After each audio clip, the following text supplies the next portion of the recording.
women weren't allowed to vote until like recently. Like 1918, and I believe it was ratified in 1920. Okay. So we've had a century of women being able to vote, but okay.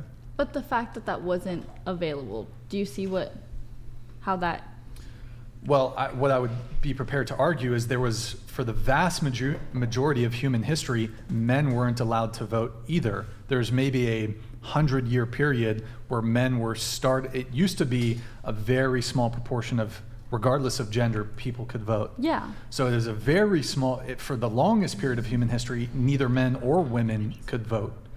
It was a very small portion of history where there were more men that could vote than women. Yeah.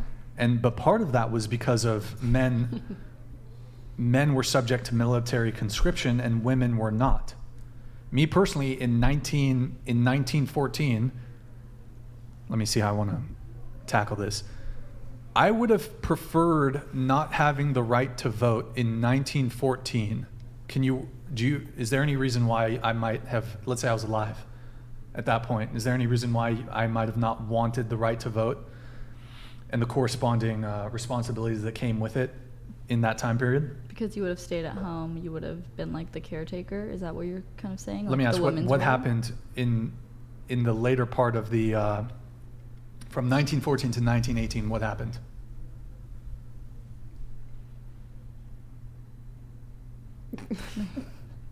Like, what do you mean? From 1914 to 1918, what happened? a lot. War? There was a major. Okay. So World War I was from 1914 to 1918. Bingo, got It was the most, up until that point, it was the most brutal war that involved many nations. There was chemical weapons, trench warfare that had a type of warfare that had never been seen before. Millions of casualties, millions of deaths, predominantly when it comes to military casualties, predominantly men. Part of being able to vote that was a right or a privilege, came with corresponding responsibility.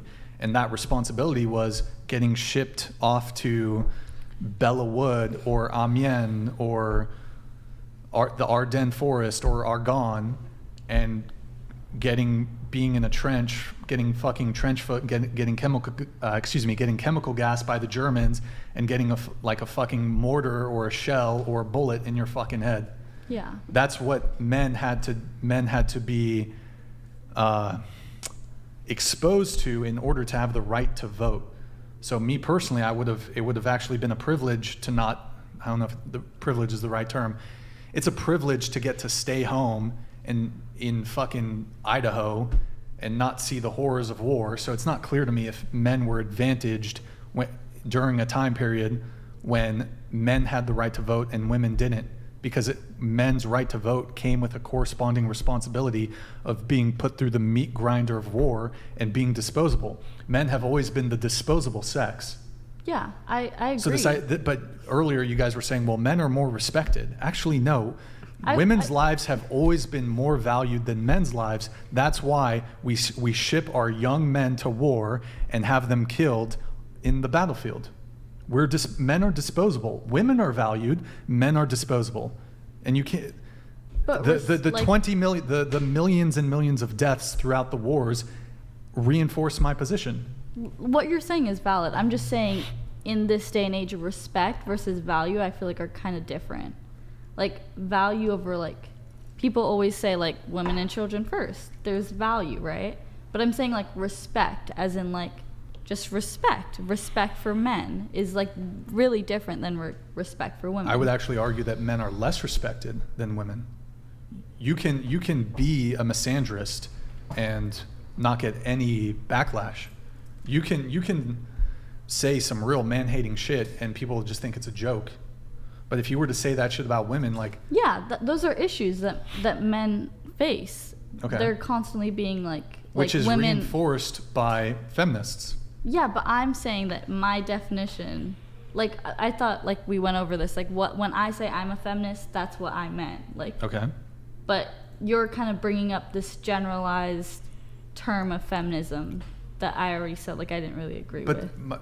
I don't think Oh, are I'm- you just like talking about feminism in general? Well, I don't think I'm misrepresenting the feminist position, because my understanding is the core tenet of feminism, which is taught in any university feminist class, is patriarchy theory, male privilege, all these other terms. And like, if your position is that society is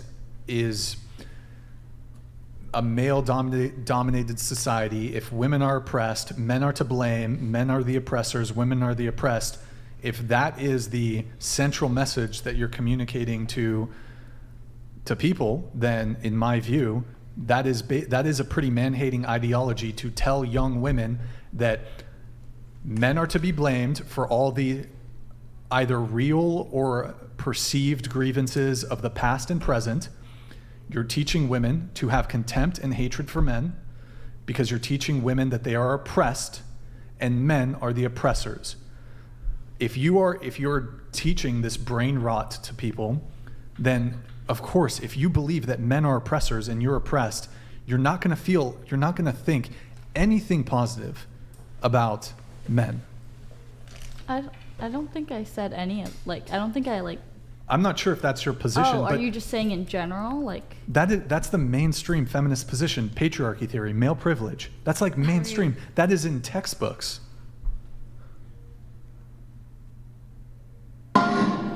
Okay, wow, that was... Grid One Motorsports donated $100. First, you need to ban the word like. If I hear like one more time, I might like freak. Like Doc, seriously. Second, the delusion these privileged women have about any sort of male privilege is like amazing. The only privilege I have as a man is to work hard and die.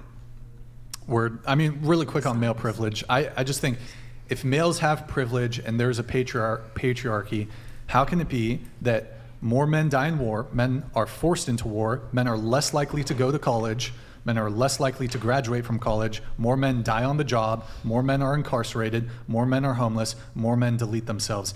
I'm failing to see where the male privilege is, where the patriarchy is. So, I don't know.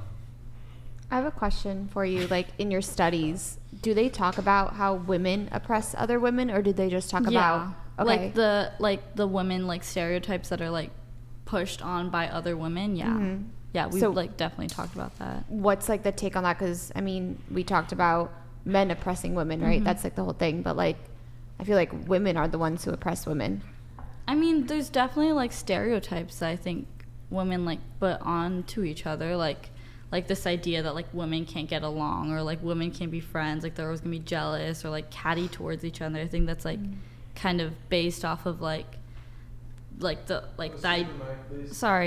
idea that like women are always battling each other, like this like jealousy that like women face within each other. I think that's definitely stemmed by like women's just like internalized like issues that like have been like growing because of the type of society that we live in, like the way that like we always like we feel the need to have like a certain type of presence, or we feel the need to like look a certain way. I think that's definitely like reinforced by a lot of different things. Like I personally, just for me, my like study and what I believe in is not like men have like messed this whole world. Like that's just not me. Like I think I'm very open to the idea of like the influences of both men and women onto each other that affect each other, which is why he brought up all those things, like the amount of men that